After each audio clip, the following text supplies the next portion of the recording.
Praise the lord, హల్లెలూయా. ప్రతి ఉదయం వేకువనే లేచి దేవుని వాగ్దానములు వినుచున్న మీ అందరికీ నా హృదయపూర్వక వందనములు తెలియజేయుచున్నాను. ఈరోజు దేవుని వాగ్దానము పరిశుద్ధ గ్రంథము నుండి కీర్తనల గ్రంథము 11వ అధ్యాయము 7వ వచనం.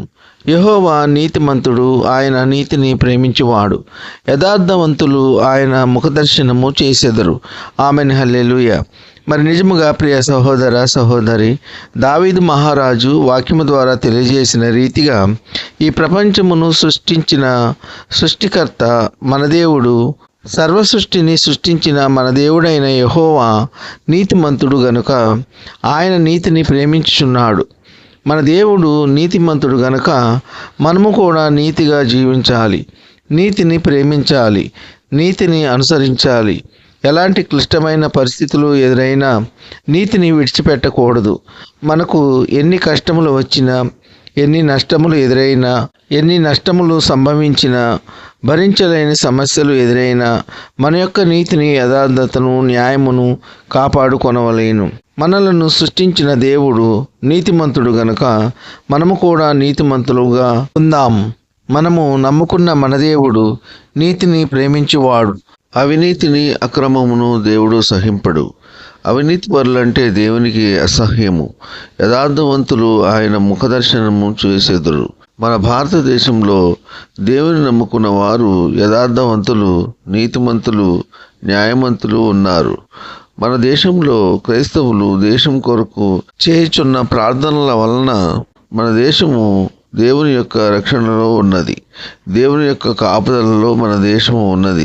దేవుని నమ్ముకున్న వారు నీతిమంతులు, విశ్వాసులు, యథార్థవంతులు ఆయన ముఖదర్శనము చేసెదరు. ప్రస్తుత కాలంలో దేవుని ఎరిగిన వారు యథార్థవంతులు అనేక మంది ఉన్నారు.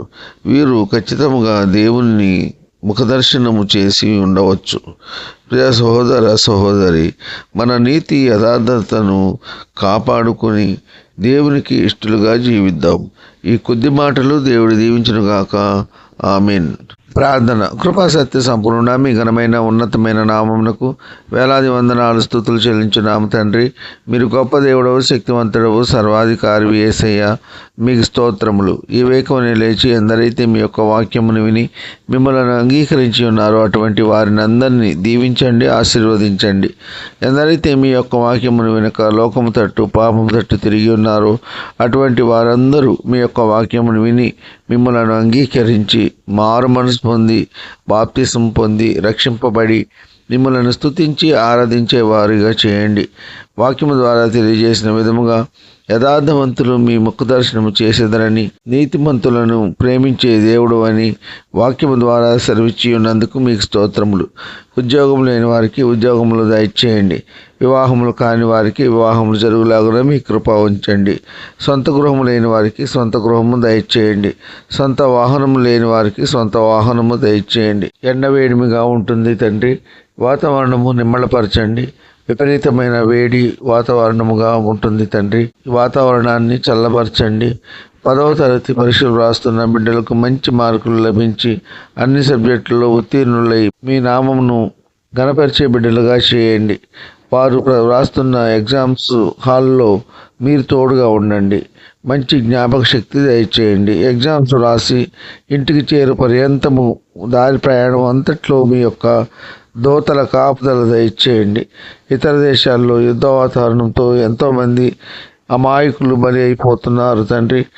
అమెరికా, ఇరాన్, ఇస్రాయేల్ యుద్ధములు ఆపివేయండి. ఒకరిపై ఒకరు దేశాలు, పగలు, కక్షలు లేకుండా ఒకరినొకరు క్షమించుకునే మనసు దయచేయండి. క్రూరులను, దుర్మార్గులను, అన్యాయస్తులను, చెడిక్రియలు జరిగించేవారు హృదయాలు మార్చండి. కఠిన హృదయాలు మార్చండి. జాలి గల మనసు దయచేయండి. ప్రేమ కలిగి జీవించే మనసు దయచేయండి. ఈ కొద్ది మనవులు ప్రభువైన యేసుక్రీస్తు పేర వేడుకుంటున్నాం తండ్రి. ఆమేన్. విన్న వాక్యము దీవెనకరంగా ఉన్నట్లయితే లైక్ చేయండి, షేర్ చేయండి, సబ్స్క్రైబ్ చేసుకోండి. మీ సహోదరుడు Kola Daniel. God bless you.